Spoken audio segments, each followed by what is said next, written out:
les fameux cercles de fées. Bon, ça c'est intéressant parce que les cercles de fées peuvent avoir une origine naturelle. On pense que plus de chances d'ailleurs qu'ils ont une origine naturelle.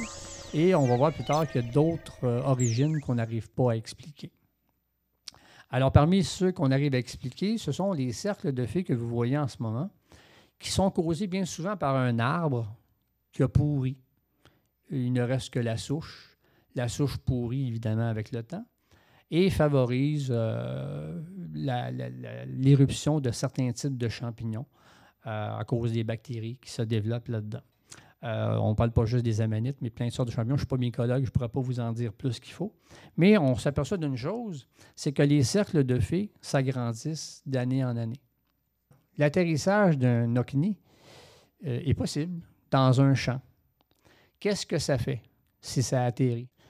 Si on prend juste la dimension électro, parce que j'ai décidé de fragmenter ça, c'est comme ça qu'on simplifie un problème. En tant que spécialiste en électrochimie, je suis très au fait des phénomènes électrolytiques, électrophorèse, électromigration, électrorémédiation. Moi, ce que je pense, c'est juste une hypothèse, c'est que si un OCNI atterrit ou si un OVNI atterrit sur une surface quelconque et qui produit un cercle de fées,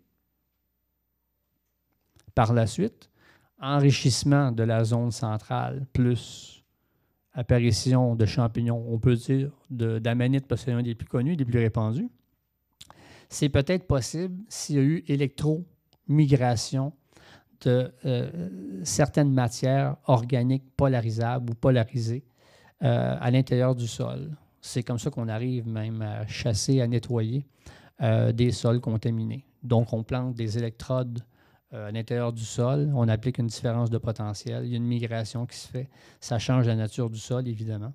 Est-ce que, ici, on pourrait dire que ça peut être aussi un cas? Il y a l'élément chaleur aussi qu'on pourrait impliquer, donc énergie.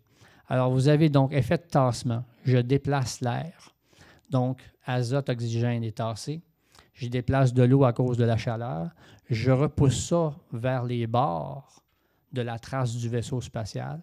Et lorsqu'il part, il a changé les propriétés de la rhizosphère qui se traduisent 1 an ou 2 ans plus tard par l'apparition d'un cercle de fées. Donc, un cercle de fées peut avoir une origine naturelle, mais il pourrait, grâce à cette hypothèse-là, avoir également une origine dite extraterrestre.